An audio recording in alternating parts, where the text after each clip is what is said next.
Rebecca of Studio Plum. And I'm Shaun of Renstead Interiors. We're interior designers Turned internet friends. turned real life friends. Welcome to the Hot Young Designers Club podcast. We're not that hot. Or that young. Every week, we'll be spilling the tea on how a new generation of interior designers can run their businesses. Welcome to the club.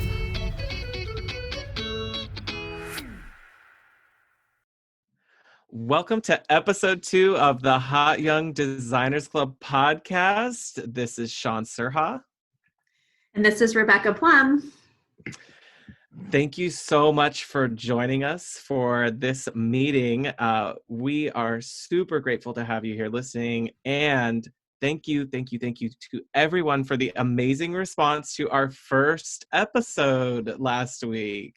It was kind of crazy. Yes, thank you. That is very heartwarming and encouraging as we're doing this on our own. This week, we are diving into all things One Room Challenge. Yeah.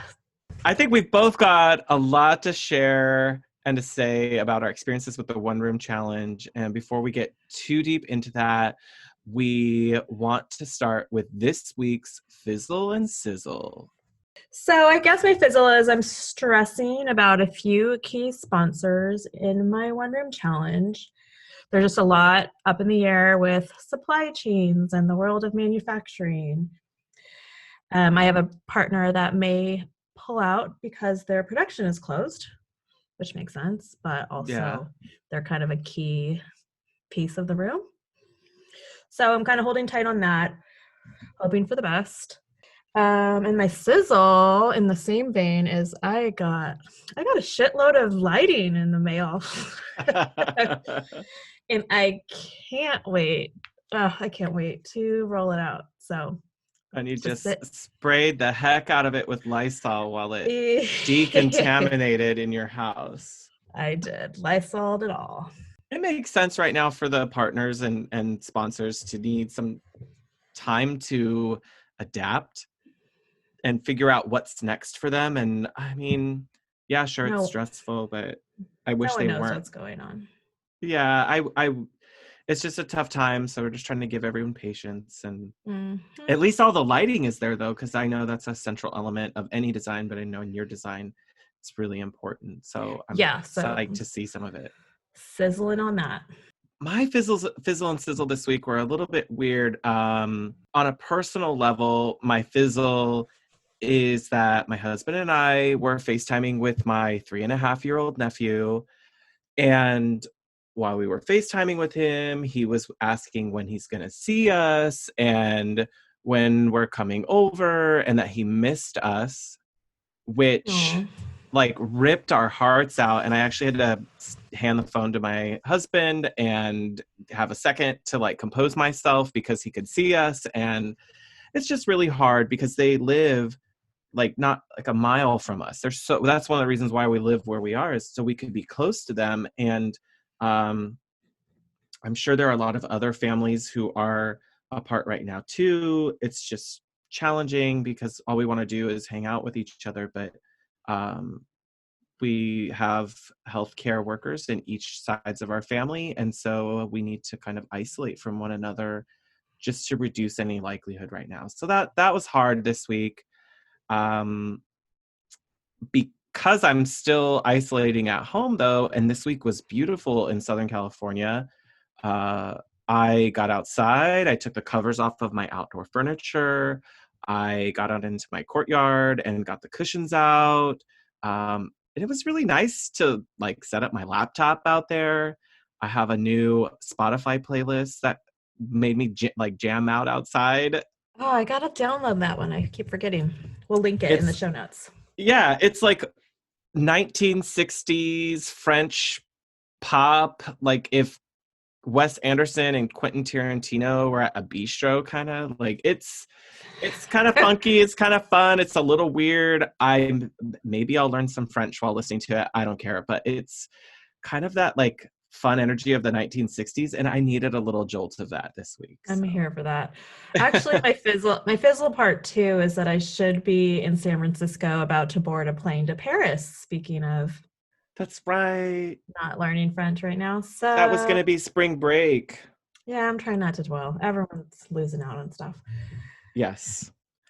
So we, that's just the fizzle and sizzle. So we can wallow a little bit and then celebrate some other cool things and just keep ourselves grounded and in perspective every week. I think I'm ready to just like tear apart the whole huge concept that is one room challenge, though. Let's do it. It's the only thing we have to look forward to right now. I mean, there's lots of stuff to look forward to, but yes, that is With immediately on the horizon.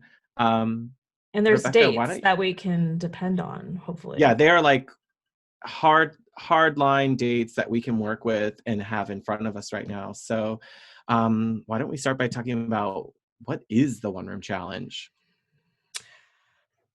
The one room challenge, it was started by Linda Weinstein about 10 years ago, I believe. And she started it as a challenge. She's a designer who wasn't getting her own projects done at home.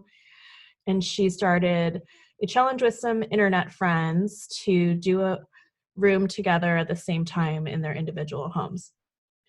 So everyone would post every week with the update progress of the room and then reveal on the same day. So it kind of became like this holiday, like one room challenge reveal day it's like an internet holiday for people who love to follow design. Well, and it's huge. There's so many people. Tons, yeah. So over the years, of course, it's grown. She still invites 20 featured designers to join. And then anybody can participate as a guest, which is what Shaun and I have done in the past. I have completed 3 rooms as a guest designer. Shaun has done 1. Yeah, last fall's one room challenge was my first as a participant, which was, why did I wait so damn long? Like, I know, I don't know why I did either. We just weren't ready. Yeah. Because part of it is just like, we'll get into this, but you don't have to, but it's more fun if you're social with other participants and followers while you're doing it. Yes. So this season, I was super fortunate to be asked to be one of the featured designers. Woo-woo. It's been like a major goal of mine, and I woke up one morning, checked my Instagram for the first thing, as you do. And laying in bed, scrolling the gram. Still dark. I'm like, I got a lot of like notifications on my phone. And I found out with the rest of the world that I was tagged and invited to be a featured. So it was amazing. That was probably right before Christmas.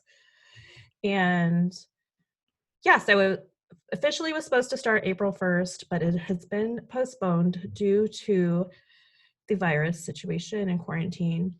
Thanks, Rona. Yeah. So I think it's a good idea, but we're now starting May 6th. Right. 2020. And I think that's good to talk about, that there are two challenge campaigns each year, one in the spring and one in the fall. So normally they're in April and October. I think what I really like about the one room challenge is that it really is not about competing with other designers. As much as everyone wants to have a gorgeous, beautiful, amazing space, it's not about competing with one another. It is about that social piece, like encouraging each other. And it's not a contest. So that's something people always misunderstand. There's no winner. Yes. The only like maybe sub level of that is like being asked to be a featured designer, but even that has a lot of nuance and ways that I think the selection process goes. So, right. And I am not privy to it, but and that would be that could be big for a lot of designers or home participants who are feeling like this was just something fun that they wanted to work on to enhance their home environment and get rid of that awful space that they just don't feel happy with anymore. And most importantly, have a deadline. Yeah, it's set up in a way that it makes it really achievable to break it down into each week. And technically, you have 6 weeks officially. It's confusing. So week one, so every Wednesday if you're featured, Thursday if you're a guest, you post an update on your blog, or now they allow for Instagram only posts. If you started your room on week one post day, you would only have 5 weeks. Yeah. So it's kind of like they're set up in arrears, right? Am I using that term right? Yep. So You got it. So your post day is your week in review. So you should start the week before. Right. Or whenever. Like a lot of people are starting now. There's no Yeah. reason why you don't have to do it real time. And I think that's good because you look at, if you haven't done the one room challenge and you're looking at it, it can feel intimidating because you're seeing people completing entire bathroom and kitchen projects. And you're like, hold on, 5 weeks? Like, I can't even get a contractor to do that in 5 weeks. So yes, there is sometimes a lot of ramping up that happened before the one room challenge actually kicked off. A lot of participants have done permitting and ordering like stuff that's going to take a long time, like windows and doors or cabinets. I mean, if you are going to take on a big space, which you don't have to, it definitely behooves you to plan to get a lot of stuff done before the week one kickoff, so you're in a good place to make progress. Or if there's delays, it just relieves some stress to have some stuff done early. Definitely. Do you get done early? Do you do a lot of stuff early? I tend to do it in pretty much real time. Our first project was our kitchen, but it was just like a slap lipstick on a pig kind of a kitchen reno. We didn't move cabinets. We didn't get new cabinets. Mostly cosmetic. Mostly cosmetic. I mean, it was involved, but it was I love the doable. tile in that room that you did. Thank you. We could talk about that, but it's just like so graphic and appealing and really cool. And I think we started maybe 2 weeks before the official. Okay. I think we demoed 2 weeks before. That's about where we've done demo, like 2 weeks before. I like to be in real time, just it helps me like feel connected, but there's definitely things this time that I'll be getting ahead of. Right. Hopefully.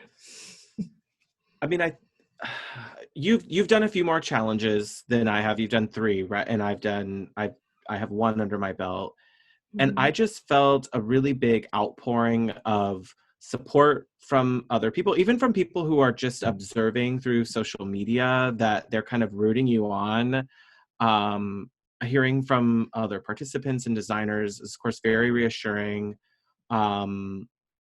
I mean, I wouldn't have met you if not for the one room challenge. So I count that as a really great component, that you can develop some true friendships and commiserate with each other as you're trying to hit some deadlines.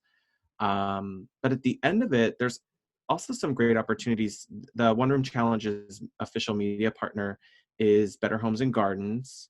And so there are some opportunities for potential press, and press partners or features are chosen, and you were chosen from the guest participants of your last challenge, right?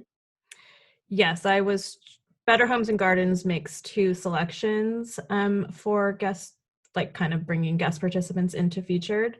So I was one of the 2 who were chosen by I think the digital team at BHG.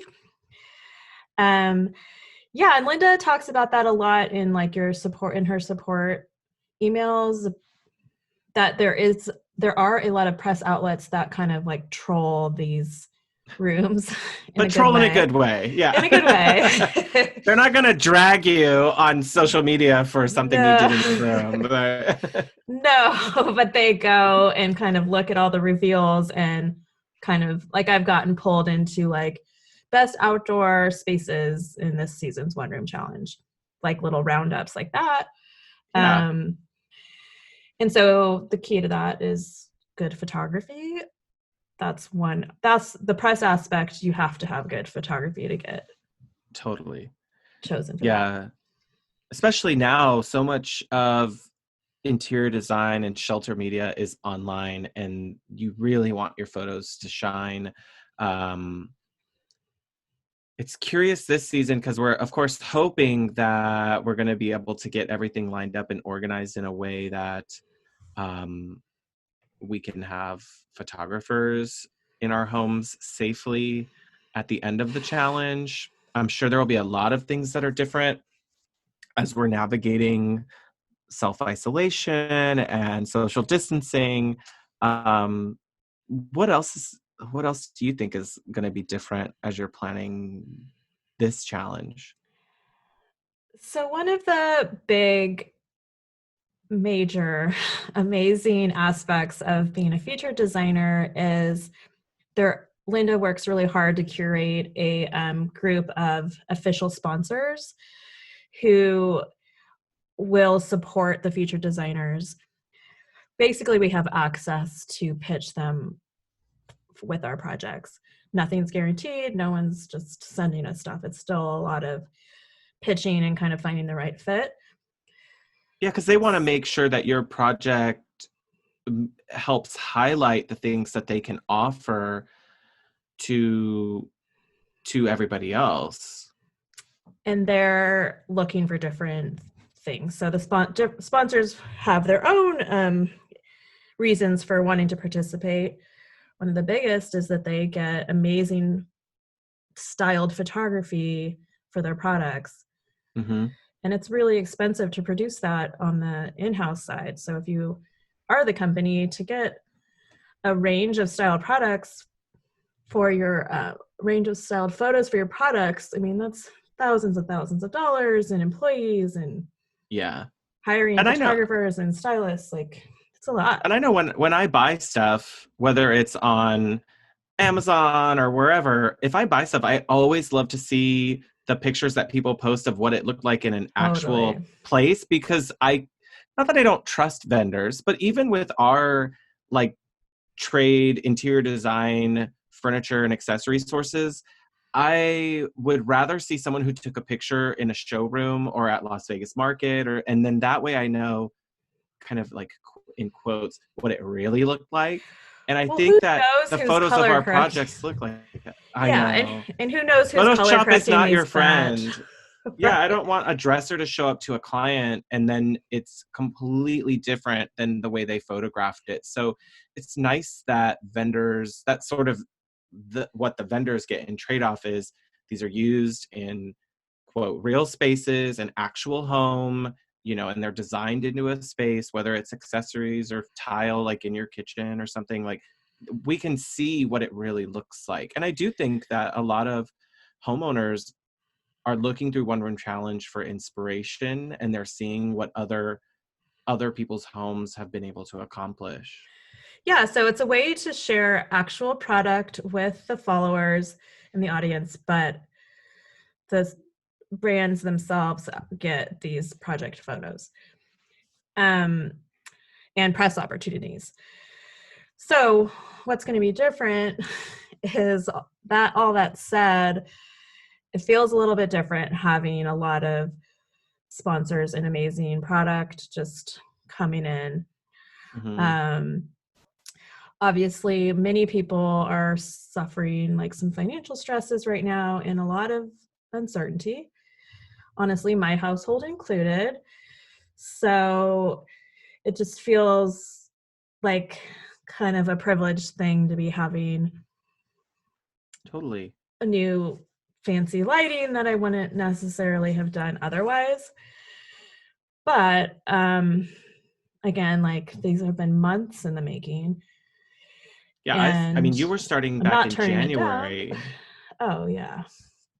And some of these are lined up for other designers or outside of One Room Challenge. They're spending the better part of a year in advance planning certain collaborations and things. And that's a whole other part of our industry that uh, I'm I think there's a whole lot more to it than just here's some free stuff. There's definitely more, and we Oh, can go yeah. into talking about that. But um, I I'm with you on the feeling.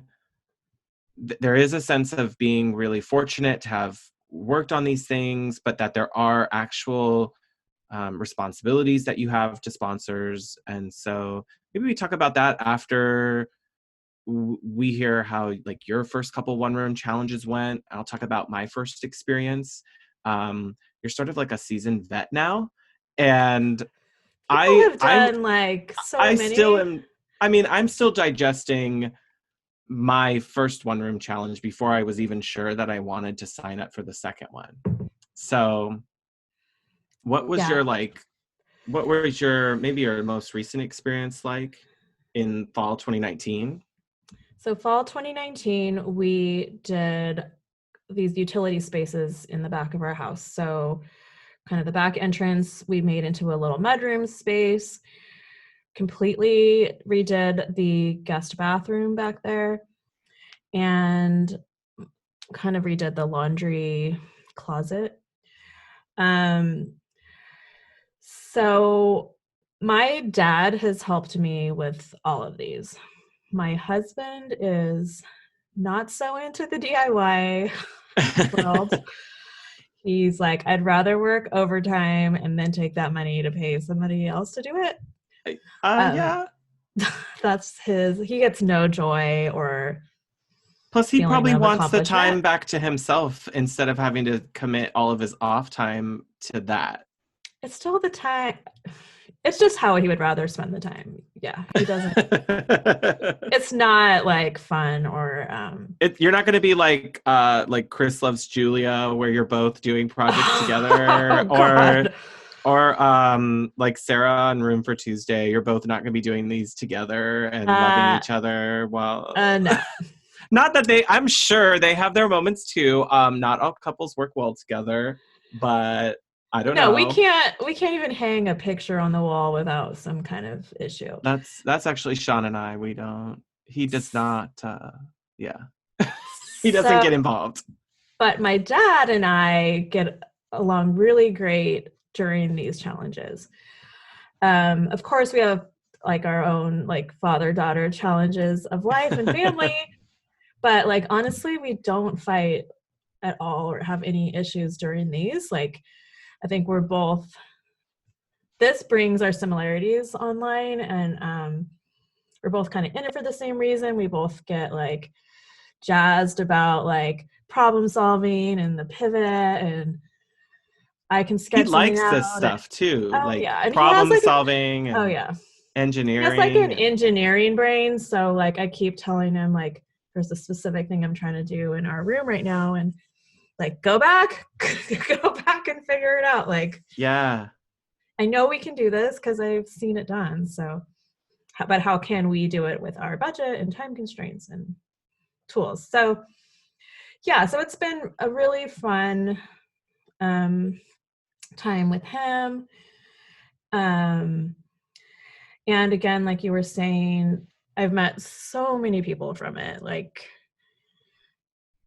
at first, when I first started doing it, I'm like, I don't know. I'm just gonna keep the bar really low. I'm just gonna be real about it and show it how it is, which yeah. people like. I mean, people like that. I think people I like think. to like live through your project without living through your mess. So Oh yeah, they they get to feel stare, like but they don't have to like walk through drywall dust every day of the exactly. But challenge. they feel like they are like people tell me I'm emotionally invested in this more than I should be. It's really I sweet. I think that's the like rooting each other on is people want to see it happen. And I mean, you do a good job of balancing between like DIY, but also there's a level of like finish or quality. And I think like you said, your dad helps a lot with some of that.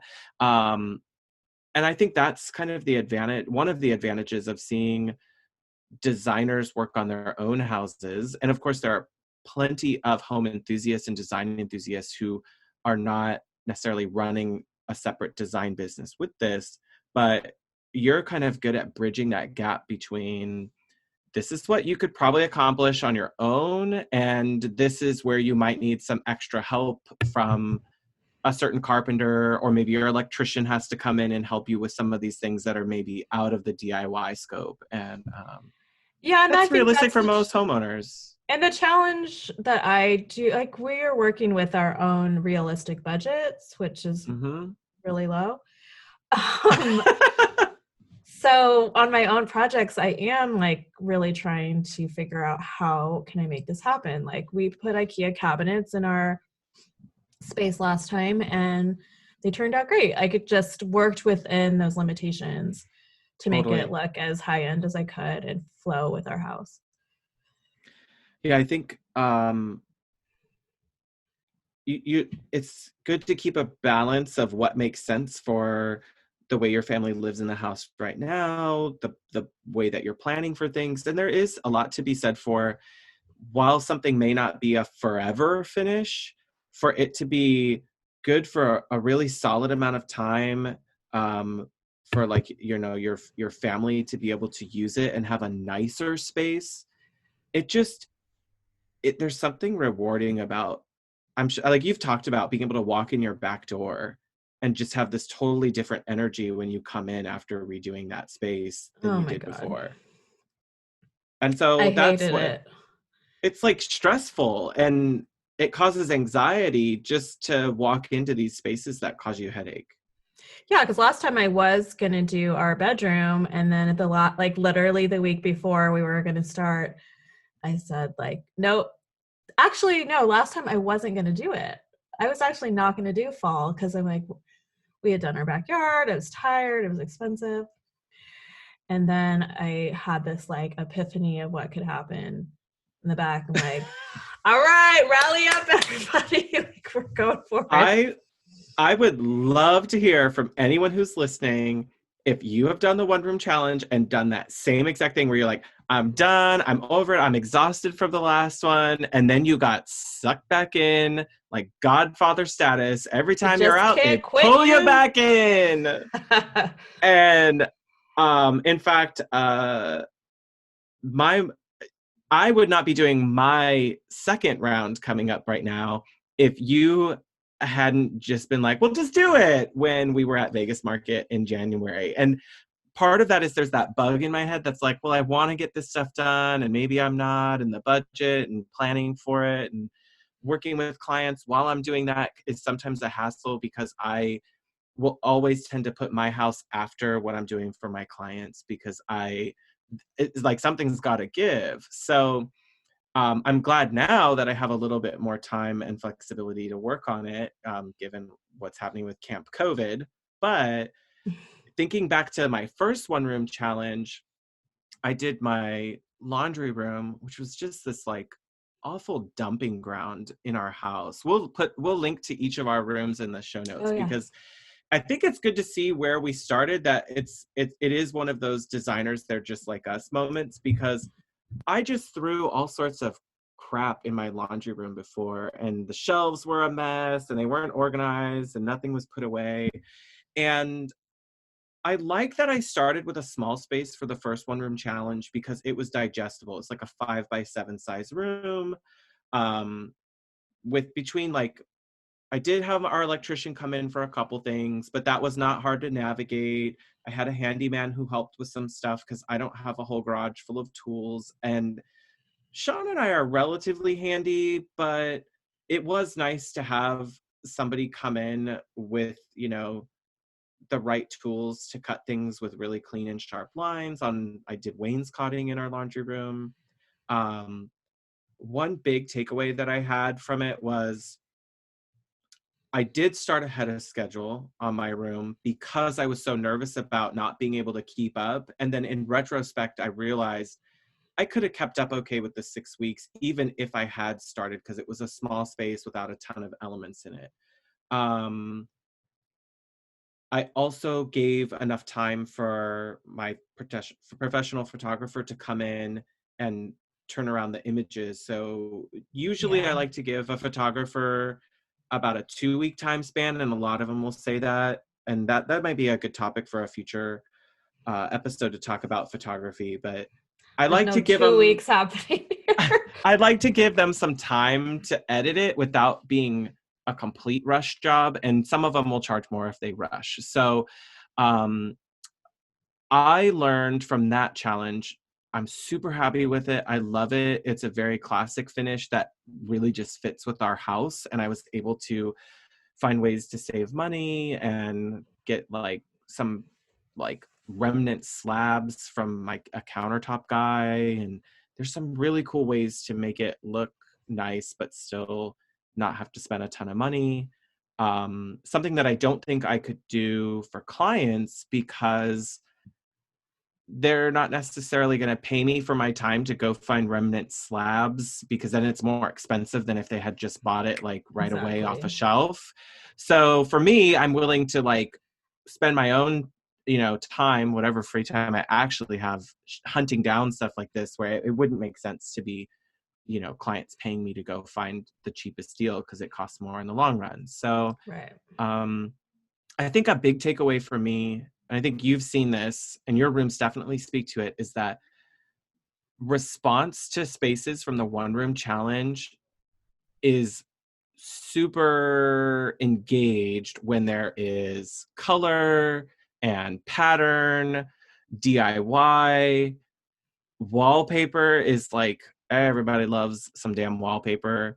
And you don't have to be super ambitious to get all of that, but if you're encouraged by the response from others, or you're thinking about feature opportunities, if you're thinking of press or publishing or things like that, it's usually going to be color, pattern, movement, you being super involved versus just, oh, I went out and I bought all this stuff and I put it on a shelf. I think readers and homeowners, and if you're publishing, they want to see how you were involved in helping that all come together. Totally. I think the challenge for me, like putting the challenge in the challenge, is the time limit. Usually budget constraints on our own homes. And I challenge myself to think a lot more about it, especially in the lens of working on my own home. With clients, I feel like it's really easy to see big picture, big ideas like, oh, this is going to make such a big change. But in my Yeah. own house, like either you tend to play it safe because you're playing with your own money, or you just think smaller because you've been staring at these walls. Yeah. So Oh, I'm it's, feeling this right now. Like, yeah, so you're like, well, it's better than it was, so let's just slap some white paint on it and call it a day. Um, but the challenge here, I think, for me is, okay, let me see how I can push myself with design, with DIY, with how much can I do in this room without being weird. Like, it's not Trading Spaces in the 80s where there's like hay on the walls or weird shit like that, 80s? but Girl, how long do you think it's been? 90s? Early aughts. Really? Late. Oh god, Yeah. it feels like, I remember they'd glue feathers on the walls. Oh, Like, yeah, was this that Hildy or Hilda? Hildy? probably, it's just Damn, stuff we're you're gonna not gonna gonna get crap from the fandom. but By the it's way, not editor's note, I recognize that Christopher Lowell was not on HGTV and was on the Discovery Channel. Thank you, everybody. busted. Fact check. If you are totally lost on what I'm talking about, listen to episode 1. Yes, I effed up. So sorry. Um, oh well. I'm But sure yeah, people are losing sleep about that. I But Christopher Lowell might be. so, like, the point with that is I think they just designed for camera only and like wow Yeah. factor and not functionality or the rest of the architecture of the home or lifestyle. Yeah. So all But that has to I I feel like if you do something a little courageous in your own home, there's no client to get upset about it and to go, oh my God, this is awful. I couldn't live with this. But on the opposite side of that, it also has the potential to show people, hey, remember when I recommended teal wainscoting and you thought I was nuts? Like, I did it and it turned out freaking awesome. And I think that can also bolster the confidence of some potential clients in your case or in others to see, hey, this isn't that crazy. It can look really good. And it's Um, hashtag it's just paint. Like it's some of just that stuff, it's paint. just paint. Yeah, I actually got a DM before we recorded about somebody who was going bold with some cabinetry and she was really nervous about it, but Just wanted just do some it. encouragement. Just Just do do it. it. And I'm not on Trend Watch, but color color is coming back in really thoughtful and cool ways, whether it's a vanity cabinet or a built-in dresser or what. Like, I think there's some cool ways to do it. So one room challenge is one of the ways to like almost trend watch on our own and go, I feel like this is going to be really cool. And you know what? It's your own house. If it doesn't work out and a couple years down the road you're going to paint it again, paint's not the worst thing to have to redo. Right. I think that's something you and I talk about a lot too, because we're not the type that are going to be married to any one look for more than 5 years. I'm Like, probably going to paint it again anyway. right. But I think some people want to just set it and forget it for 25 years, and maybe they do live in a home and they're fine with that. I, for one, won't. So I might as well Yeah. be bold with my choice. Yeah, sometimes after I paint a room, as much as I love it, I'm thinking, oh man, next time I'm What's gonna, next? and then yeah. Yeah. And then meanwhile my husband is like, shitting Oh, bricks because he's like totally annoyed that we just did it and I'm already talking about the next idea. 100%. We're gonna Um have to have them on to talk about this. and I will say, I think that they'll have some thoughts on that, and it's good to hear. I'm sure they're not the only ones, but something that also adds to not the bravery, but the courage to do different things is that there are sponsorship opportunities or collaboration opportunities involved in the One Room Challenge that gives us access to things that we would not normally be able to do, that may not be within our normal budgets. And I think that was important to talk about for everyone listening, because you have had collaborators involved with some of your previous projects. I have some collaborators that I've lined up with for this coming One Room Challenge. Um, and truly, it's things that probably wouldn't have fit in my budget, or I wouldn't be able to have planned them right now all at the same time. I probably would have like trickled in some of these things that I have fallen in love with and Yeah. reached out about over time. Yeah. So the sponsor collaboration game is, I didn't start doing it until my first one. And I was terrified and just like little old me, like I'm not a big Like, who giant would want to work with blogger. me? Yeah. And I've just since learned kind of what I was saying before. There's great value in it for them, especially if you're delivering high quality assets for them to use. Like, I come from a marketing background. I've been on the in-house side, and as a graphic designer is what I was.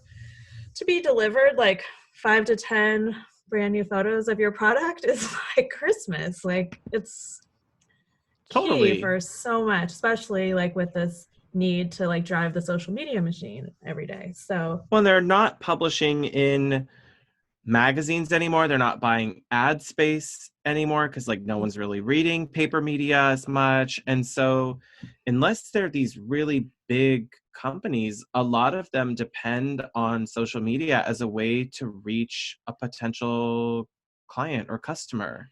exactly.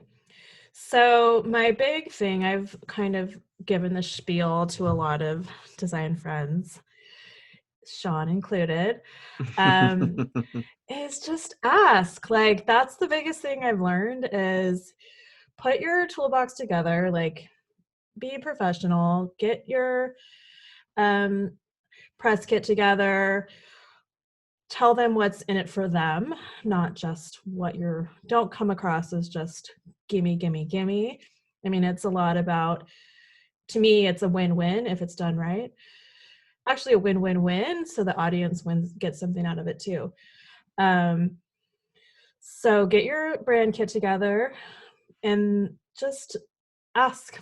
Like, the hardest part in all of it is finding the right person to talk to. Yeah. And if it's a brand that you already use, which is pretty much most who I've worked with, it's so easy to find the connection of value.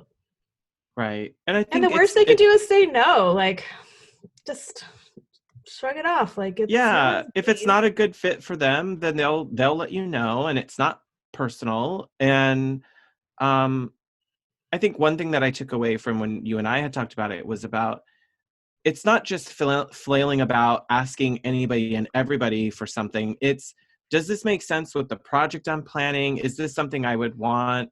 Um, there can be sort of a negative connotation out there of, oh, sponsored content, it just means someone like sends, these sunglasses to some, influencer, and they don't actually like them, or they break, or they're cheap, or whatever. And I've I've really spent a lot of time focusing in on, are these companies that I actually would want to work with? Do I believe in what they do? Have I worked with them previously where I've, selected things for clients? And now I'm just super excited to have something of theirs in my own home. And I think that that is important for a designer to consider when they start reaching out to a company. Is, it's not just about, can I get free stuff? This is, I think, important to get, not to overuse the term, but the authenticity of, who is this, a brand I believe in? Are these people I believe that I would want someone to work with? And I always think about it in the same way before I like even bring up a contractor's name to a client. I'm like, is this someone I want to be associated with if something goes on? Right. And I kind of took the same approach when I was thinking about some materials or things that I wanted in my space. Was, is this a company I really feel confident that other people would want to hear from, that they would like what they offer, the quality is good? um, I I think in that way that I'm kind of like this millennial unicorn a little bit, that I look at the ethics of a company, Mm-hmm. and I look at who they represent. And certainly I'm in a place where I could walk away from someone if I don't like what they're bringing. But I think that's important for designers to consider it, regardless of whether it's sponsored content or whether it's going into a client's home. Is this a company that you're going to like to work with when they have to put stuff into your client's living room or Totally. install it? Yeah, something that I read in one of the One Room Challenge documents is that it's a digital show house, which made a lot of sense, that each of our rooms are showcasing different product and companies and talent. And it's, whether they're sponsored pieces or not, like, it's an amazing, everyone's putting their best foot forward. So it's a Yeah, great, it's just a really great way to highlight and test companies. So, I mean, a couple of the people I'm working with this time are brands that I'm testing in my own home before I sell them to my client. totally. I feel like there is sort of this like mythology around collaboration partners or sponsored things, and usually it's around, they're giving you a discount, or they're giving you something for free. But that doesn't mean that these rooms don't cost us money out of our pockets. And so that's, I think, important for a lot of potential people to understand about this, is that there's still an investment. In our case, for the One Room Challenge, we're still shouldering the majority of what's involved in getting these spaces finished, and getting them to the completed line. It's not that all of this is completely paid for by somebody else, No. Yeah. by any stretch of the imagination. I still start my One Room Challenge last time and this time like I would for a client, where I put together my project brief. I create my budget spreadsheet just like I would for a client. And we start with preliminary. I go through my concept stages. In this case, my husband is sort of my client, and I present to him what I'm looking at and make sure I have his kind of okay to move ahead with Blessing. it, get his feedback if he likes something or not. I'm not making the decisions in a void. And I had already created pretty much the whole concept for my room before even reaching out to anyone about whether they were interested in working with me. And I think part of that helped because I was able to show them, potential partners, what it would look like with them being involved. And it wasn't me forcing a square peg into a round hole. Right. And it helps for you to know, and I think it helps to have the exact ask ready for them.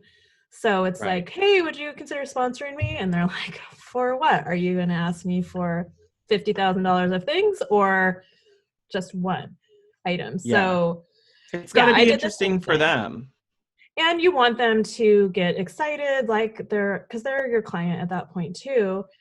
So I did the same thing where I had my design plan pitch ready, or it's part of my pitch, so they could envision their product in the room, know how it was going to be featured, and see like what level of designer and partner they're dealing with. Totally. It I want to does. make sure I look professional, like I'm going to hold up my end of the bargain. I'm not this fly by night sketchy person. Like it's a And lot of trust on their end. that's where the photographs, your past work, if you can highlight all of that stuff, that's so important for them to see, because you you want everything you've done up till that point to speak for itself and to get them excited about it. And they may have something that they really want to highlight that's new for their company, or a new offering, a new product. uh you know, they want to have some flexibility in those arrangements to see if they can showcase something that's special for them around the timeline that you're going to be revealing your room. Yeah, the sophisticated ones will tell you, like, we're This is what we're doing. this is what we're doing. How can we work this into the angle of the story you're telling? And it is a lot about telling stories. And I think having a successful challenge on social media involves being able to sell the story and the struggles and the Mm-hmm. laughs. I mean, there's always goofy stuff that can happen in my Totally. projects, at least. Um, I just like watching videos lately and seeing your daughter trying to like touch your face and like running around trying to get attention. But that's just life in Camp COVID. So like, why can't they keep 6 feet away? I swear, her and the dog are. You should get her the that Get plastic back. bubble that you inflate. Have you Oh, seen that the like online? hamster ball thing. Yeah. Oh my God, yes. I would kill to see Desmond and Cecily in a hamster ball running Oh my around your God. backyard. Oh, I should totally get that. That is quality content right there. Anyway. Okay, so how do people sign up? They need to go to oneroomchallenge.com.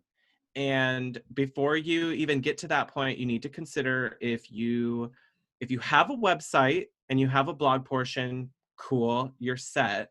If you aren't ready to set all of that up and you don't want to have a website and a blog portion, and that's a lot for you to do right now, that's cool. They have an Instagram only option. So you'll be doing your post on a specific schedule, posting probably a lot to your stories, to your feed in between reveal posts, probably a lot of carousel posts in your Instagram so you can show people what's going on. And take good before pictures. That's like rookie mistake number 1. I have done it, and you're so pissed at the end when you realize I didn't take this angle. Oh yeah. You want to think about when you're getting into it, matching the same angle from the before and the after and being able to show us side by side, because people love that. Like, a before and after is amazing. It's It's what just, people live for. Yeah. people love that. Also, if we're just going to be real here, I'm going to jump in with a really quick just stop, which is a segment we will be planning for future posts, or for future episodes. But just stop is when you see something and you just got to put it out there. People need to just stop. If you are on Instagram and you are taking photos and you are posting before and afters, you need to just stop posting the before photo before the after photo in your carousels. We want to see the after photo, the glitz, the glamour, the realness before we see the ugly before photo. That is, So like in do the feed, not start with your ugly, messy laundry room as the first photo. No, just stop. just stop putting before photos in your feed, basically. Correct. Give us what we're here to see, which is the pretty part, and then tell people, swipe to see the before. We want to see the pretty one first. Okay. So That's we true. will have future just stops, but I couldn't let that one pass. um, So okay, well, we are encouraging, there's still time if you're listening now to sign up. We encourage everyone to do it. the Again, it start can date was be postponed to May May 6th. 6th. You still have time. You can just use what you have, be super creative. There's no rules around what you post or what you do. It's Yeah, totally up to you.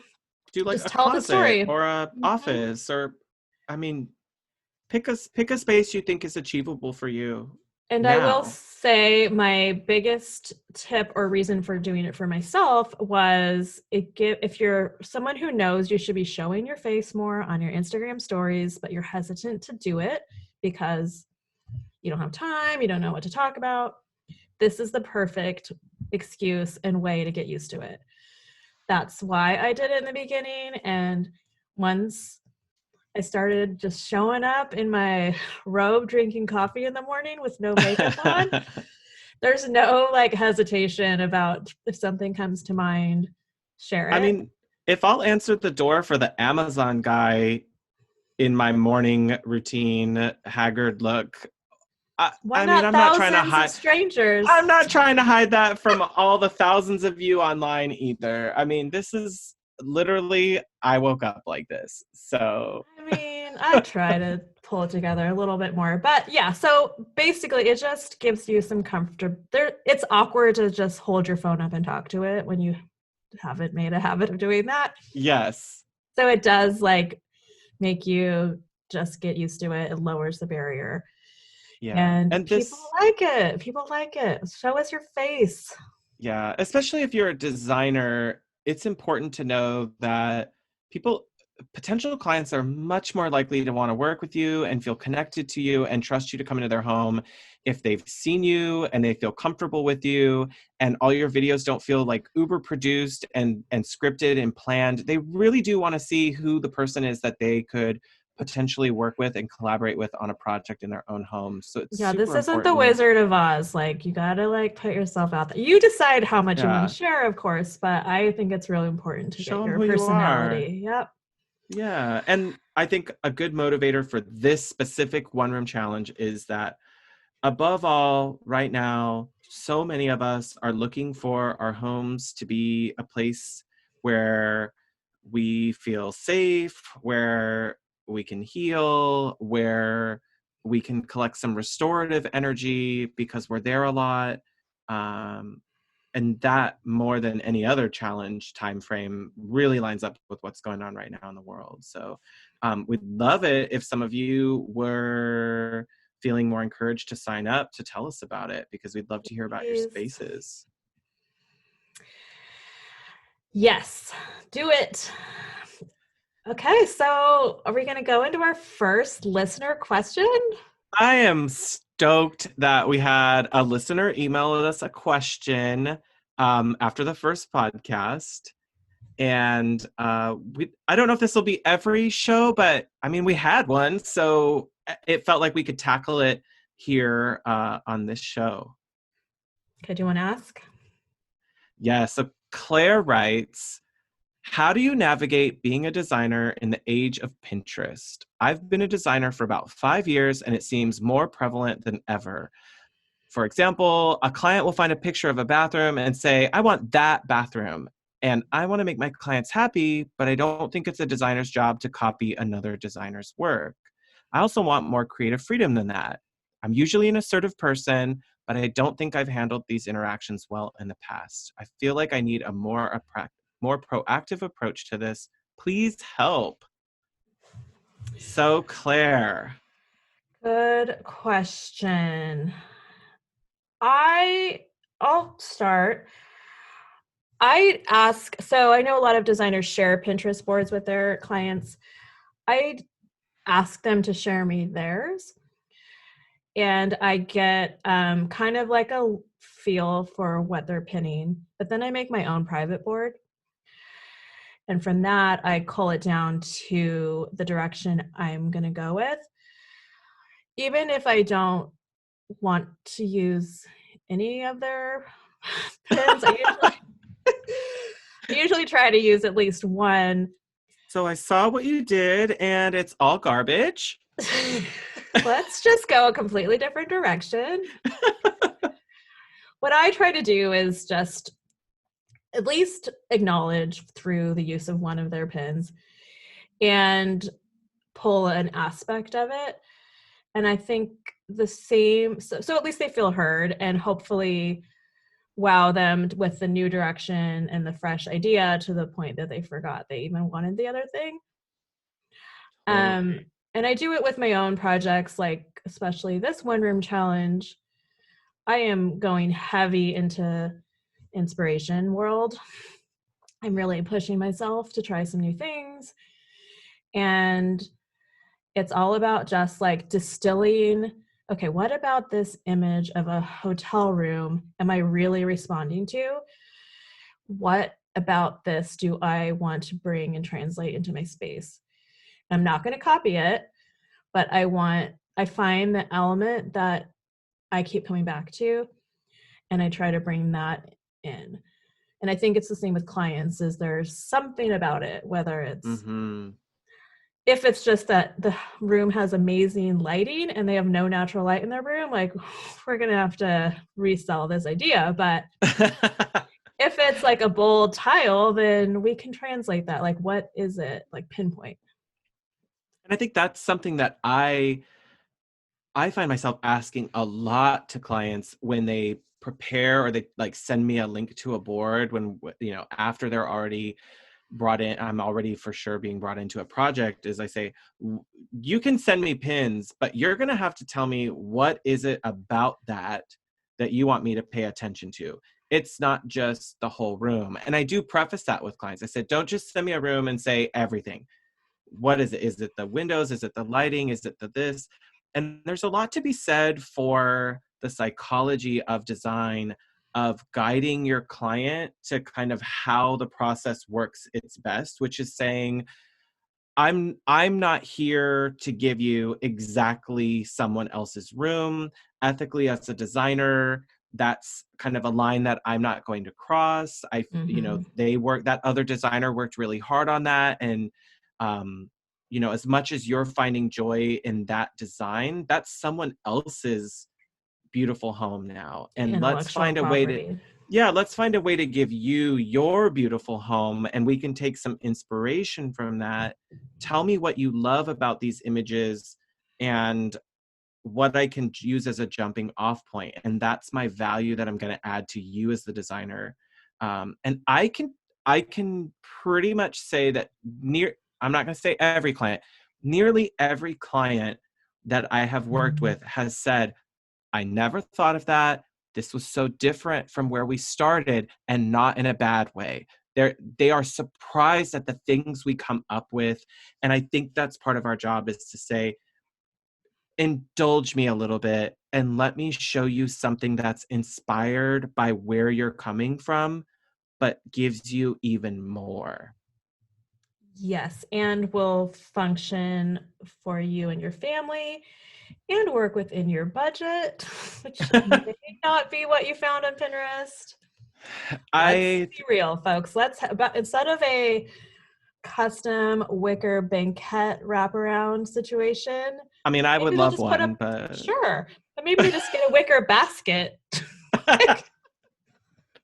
and that is probably the reality of a lot of stuff. Yes, totally. But yeah, I think that's our job, is to say, you showed me these materials you liked, or you showed me these textures you liked, and this is how we can take that and work it into a space that feels good for you. Um, and then even thinking just one step further on Claire's question, um, I always love to start out with clients by asking them about what is something they saw in my portfolio that really stood out to them. And I don't do that because I want praise. Come I on. even though I love a little bit, but I really want them to understand that there's a connection between the work that I do and what I can provide for them, and that I want them to understand there's a link between my creativity and what they're getting, and that I'm not just here as an order taker. So I want them to identify something that was beautiful, or that they stuck out to them from my common design, language, and they want to see that in their space. Because it's possible that if they just want a designer, but they don't identify with anything that I'm doing, I may not be the designer that's best to work with them. Right. So, Claire, I hope that was helpful, and we'd love to hear more questions from any of you who are out there. We'll try to get to some on the air, and you can email your questions to us at hotyoungdesignersclub@gmail.com. Okay, well, I think that is going to need to be a wrap on this week's episode of the The One Room HYDC. Challenge. And next week, we're going to be asking the age-old question: does your brand suck? So tune in to find out and hear our ideas on how to be sure it doesn't. Thank you guys for being here, and good to chat with you, Shaun. Thank you all. Rebecca, I'm going to catch you on the flip side. Bye. Bye. Thanks for joining this meeting of the Hot Young Designers Club podcast. If you liked what you heard, please subscribe and leave us a review on Apple Podcasts. Check out the show notes there for links to things we talked about today. We are keeping the conversation going on Instagram, so don't forget to like, comment, and follow at Hot Young Designers Club. You can find Rebecca on Instagram at Studio Plum. And you can find Shaun at Renstead Interiors. That's WRENSTED. You're doing the music in your head, aren't you? Yes. Yeah. Welcome to the club. Okay. Lady Gaga. Hello, hello, baby. Caught, I can't hear a thing.